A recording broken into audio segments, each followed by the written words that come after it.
After getting a tip from the barkeep, Saveara walked through the sands of Atlas Ire and arrived at the ruins of Grendel. As she moved through the ruins, found dried blood on the sand and shattered stone. Corpses of orcs and humans littered the streets, dried and desiccated by the scorching sun. One of the many decrepit houses crumbled into pale yellow sandstone dust and rubble as she walked by it. The house couldn't handle the slightest vibration. She shook her head at the sorry state of the once strong town and kept walking as she knew that even in this era of theocracy, Tiham were not the only monsters, a lesson she had learned way too early. Saveara gazed at the corpses and saw an opportunity for growth and pulled out her spellbook. One man's victim is a necromancer's gain. She flipped through the pages and selected one of her favorite spells. As purplish-black plasma began to arc around her arm, she was interrupted by a sharp pain in her head that felt like a sword plunged into her skull. Her plasma dissipated as she held her head in pain and began to hear Astria's voice in her head. "Saveara, do you hear me? This is my first telepathy spell. I hope I did it right." "You definitely miscast it. My head feels like an orc took a maul to it." She leaned on a ruined house and focused her efforts on her headache. "Oh. Sorry. Whatever. What are you calling me for?" "I'm calling you to ask you to come back to Gardenia. It's not safe out there."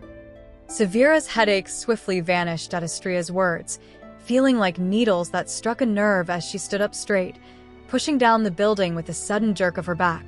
"Don't do that. Don't act like you care if I come back alive or not. After all, I'm a bad influence on your brother. Don't act like a friend or someone who is concerned. You or your mother," she snapped. Astria went quiet but eventually spoke. "Look, I'm sorry I said that, but you're in over your head out there. Come back. Neo is worried about you." "I'll come back when I'm finished, Ice Queen. Don't make me come over there and drag you back myself." Saveara chuckled at the thought of fighting the Crown Princess. "Yeah, good luck with that. Don't let that divine power fool you. You still have blood and bones, and thus, the likelihood of you beating me is minimal." She hung up the telepathic call and heard heavy, slow footsteps in the distance. She leaped to the top of a ruined house and saw a tall, very muscular humanoid figure dragging a big corpse by the leg. In her mind, who else could this be except another orc pillaging what remained of the town?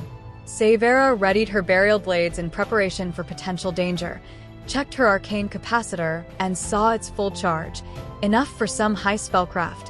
But the large figure turned to her direction, let go of the corpse, and walked towards her. The man pulled a sword as she extended her tail. Her stinger dripped with purple necrotoxin. They darted to each other and swung their weapons. Saveara dodged the heavy cleave of the man's sword, leaped from his arm, and stung him in the neck. But his neck was too thick for her stinger to get past the first layer of muscle. She looked at the man and noticed her specific necromancer crest next to her stinger, his sunken blue eyes that reminded her of Sapphire. His skin was dry, deathly white, wrinkly, and hard to pull out of his mummified remains. Her eyes widened as she uttered, "Aldrich." "Saveara," he said, his voice hoarse and dry as the sound came from his sunburnt throat. Saveara pulled out her stinger and stood before the undead.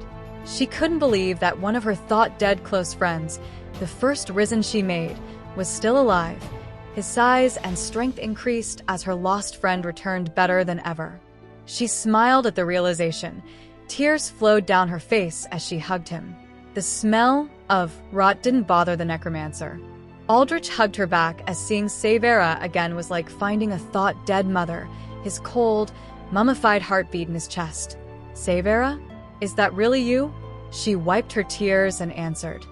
"Depends. Is that you, Aldi?" Their embrace became tighter as Aldrich swung her in his joy. "I thought you died in the massacre." He let her go as she stared at his newfound physiology. "I thought you did, too. But look at you. You went from a 5-foot man to a 7-foot behemoth. I had to survive out here in the desert. My skin hardened in this heat, so I took the life force of the animals and hostile orcs eventually, and this became the result," he explained. "If you had remained in Vanaheim, the need for that would be null." She took a deep breath.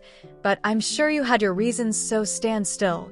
Saveara placed her hands on Aldrich's face to tend to him like a mother kissing her child's scraped knee and transferred her orange soul energy into his body. His dry, withered body gained moisture. His skin ceased flaking at the slightest motion.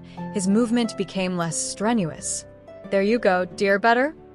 Aldrich gently moved her hand off his face, shocked at his return mobility. Aren't you tired? I know you can't deal with extreme heat for too long.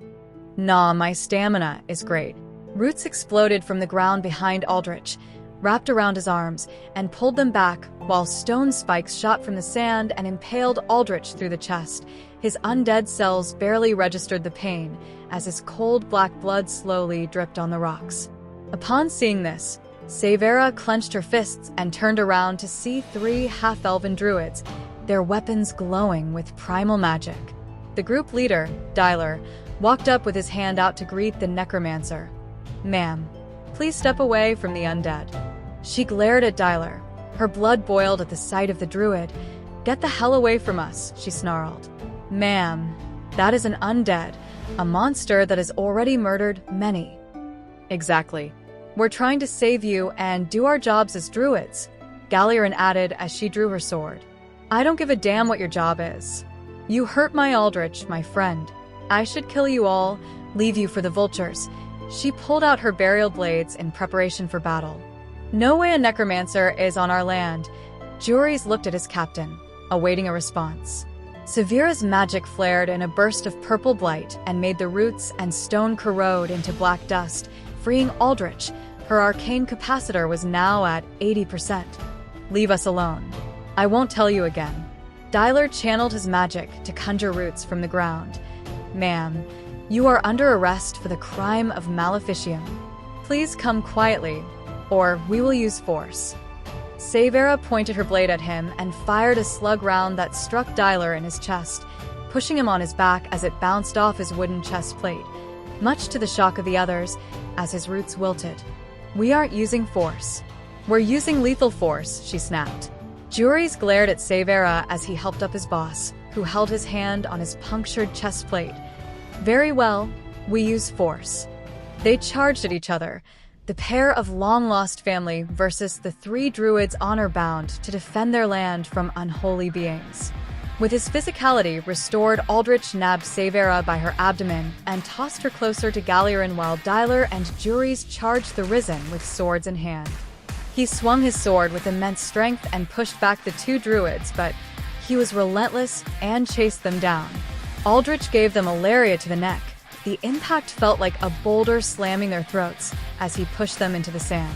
Saveara dashed through the sand, in an effort to close the distance with Galliarin. As she picked up speed, she spun with her blades like a circular saw. They became charged with pulsing death essence. Galliarin's eyes widened as she began to sweat more from the saw of death coming her way. Before Saveara could connect with her target, Galliarin clasped her hands together and conjured an orb of water that trapped Saveara inside. The druid caught her breath as she saw her allies struggling against Aldrich. I'll help you out, guys. She raised her hands to the sky and swirled them through the air as blue mist from the sand followed suit and formed a dark gray cloud in the sky that unleashed bolts of lightning on Aldrich. Yellow electricity surged through his body and stunned his movement. But as another stuck his body, he grabbed the 2 druids who took another bolt as he drained their life essence. The electricity arcing from them turned sand into charred yellow fulgurite that littered the area. Juries cut off the undead's fingers and struggled to move to aid his leader. He held his hand above his chest and green energy flowed through his body, healing his body. Galliarin, stop dropping lightning on us. Deal with the devil you trapped before she breaks free, he shouted. Saveara struggled to breathe and move in the orb of water, and as she looked through the deep blue prison, a bolt of lightning connected. The orb surged with lightning. Saveara felt intense agony throughout her body. Her muscles spasmed violently. A flash of light engulfed her sight, and a buzzing sensation engulfed her hearing. She floated motionless in the water, unconscious and drowning. Worried about drowning a prisoner, Galliarin turned off the water sphere, and Saveara remained unconscious and soaked, her muscles spasming and twitching. Aldrich looked in horror at his creator's condition. and in that pause was restrained with entangling roots. Galerin pulled out stone cuffs to restrain Saveara, but a sigil glowed on her shoulder, and a flash of green washed over Saveara. Her eyes opened, and she glared at the druid, who called another bolt of lightning, but she leaped out of the way, leaving nothing but fulgurite in the target area, and a powerful fist in Galerin's stomach, and a pressure wave escaped her back. The druid vomited blood and paused as Saveara's stinger drove its way into her abdomen and injected her venom into her body. "You should have drowned me completely." She yanked the dermal blade from her body. As she fell to her knees, Saveara held back her arms and stepped on her back. "How about we cripple those spells of yours?" Galerin screamed as Saveara pulled and twisted her arms, slowly pulling them out of their socket. With no use of her arms, her spellcraft would be crippled. Jury saw this and gritted his teeth. "You monster!" He snarled as he pulled back an arrow, but was met with a slash to his back that made him fall to the ground, blood gushing from his back. Aldrich held Dylar in the air by his throat and began to siphon his life force, as the druid's life essence came into the Rizena's fingers, began to regenerate. Saveara grinned from ear to ear as she got closer and closer to tearing the druid apart, but she noticed the sand rumble in a line getting closer to her. She let go and leaped from the druid's back, and a jet black worm shot from the sand, covered in white bone plating. The desert Tihom dived back in the sand and began to swim to Aldrich. She ignored the druid on the brink of broken limbs and ran to Aldrich. "Aldrich, get on a building," she shouted, but he didn't notice her, and the fake erupted from the sand and held Aldrich in its mouth. She leaped on a building and leaped high in the air and attempted to pry its mouth open before its jaw snapped the Risen in half. They both succeeded in prying its mouth open, and Saveara kicked the demon worm to the ground and shattered one of its 7 diamond hard cores with her knee. As they landed in the sand, a lot splashed on the downed druids as the demon dug back in the sand. "Thanks for the help," Aldrich said as he stared at the sand, trying to keep track of the demon. "Don't mention it. What are we going to do?" "Follow me deeper into the town," Saveara commanded as they both ran farther into Grendel. The two ran to the ruined town square. Ruined shops, wilted plants, and bright blue lakes stood in the square, along with many corpses of humans and orcs, their weapons littering the ground. "Aldrich, can you use a bow?" Saveara asked as she conjured purplish-black energy in her hands in preparation for a spell. "Yes." "Good, I need you to get on top of one of these buildings. I'll get you some help. I'm going to be bait for the fakes when they emerge. Shoot at the core." She uttered the incantation. Warcier. Purplish-black plasma arced from her hands and touched 5 orc corpses, and her arcane capacitor was drained to 50%. Their green skin became purple. Their silence became deep groans as the orcs stood up holding their bows. Large and heavy, fitted for the orc warrior with a force so strong it's reminiscent of a ballista. Saveara nodded her head up to them, and they loyally leaped onto the rooftops as they pulled back their arrows. She stood in the square. Her tail sensed the vibrations in the sand. She anticipated the monster and darted from her space as the fake shot from the sand. Her undead loosed their arrows and shattered 5 of the remaining 6 cores. The fragments of red diamond splattered on the sand as the demon fell to the ground in critical condition. She walked up to the last core on the worm's head and shattered it with her fist.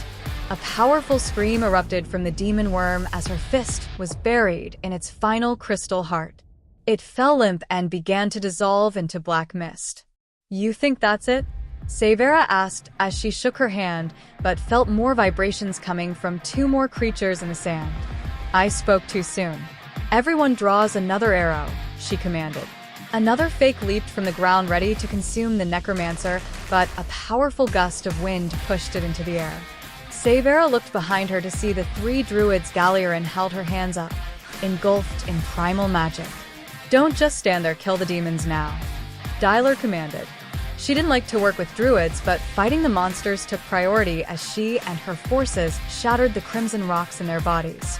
2 out of 3 fakes were dead, but the last one still lurked in the sands and dug under the houses her undead stood on. The weak sandstone houses shook and crumbled while Aldrich leaped off the house. Saveara's zombie orcs were crushed by the fall. "Damn. "Smarter than the others," she said. "What will we do now?" The plan is the same, Aldrich. Dyler and Juries drew arrows as the leader commanded, while the strike team remained calm. Dyler said. Saveara ran around the square and felt the vibrations of the demon on her tail. She stopped and leaped straight into the air. As the worm followed her, spreading sand and stone everywhere, arrows dug into the cores. Gallirin caught it in the air with her spell, but she fell to her knees and her spell broke. As it fell to the ground, Saveara didn't waste the opportunity and slammed her knees on the last core, shattering it. She caught her breath on her knees as the demon dissolved into black miasma. The battle was over and Aldrich helped his mother get back on her feet. You were amazing, Saveara. I know, Aldrich, but we have 3 druids to take care of, and I have 30 minutes of this augmentation spell left. The two looked to the druids only to find them hovering over Gallirin. Juries noticed a small purple vein and tore her shirt to discover a large series of deep purple and black veins. Her body was succumbing to cellular decay, the side effect of Saveara's necrotoxic venom. Juries and Dyler tried to help her, but no herb they had could purge the venom or restore her rotten lungs and intestines. Both druids were out of energy to perform a spell, and tension began to rise. Gallirin, baby, hang on, Juries said as she held his lover's hand. Maybe if we go back to Zepho, someone can help her. Dyler suggested. I don't think we can get there fast enough, he said as he looked at Saveara. You wizard. You did this to her. Fix her, he pleaded. Wizards don't have healing spells. If there is anything you can do, we'll act like we never met here today. That promise is on my honor and integrity as a follower of the mountain god. Saveara pondered the validity of the druid's claim, but a broken promise on a god is a great way to summon their scorn. This wasn't something she does normally, as she has made many mistakes with it, but 7 years have passed. Her might and control grew, and she was willing to attempt her miracle again. She hovered over Gallirin and raised her hands above her. Saveara summoned her soul energy as orange as fire and engulfed the druid in her amber luminosity. With enough focus, she controlled the flow of her energy and restored her body to a point before the altercation. The purple and black receded and vanished like it was rewound to before the injection. She immediately stopped the flow and stood up, wiping the sand from her pants as Gallirin woke up. There, I fixed your druid. Now abide by your promise and leave me alone. As Gallirin got up, she felt her sides as normal and was mesmerized. I'm cured, she said, dumbfounded. Juries hugged and kissed Gallirin, overjoyed at her recovery. It's a miracle.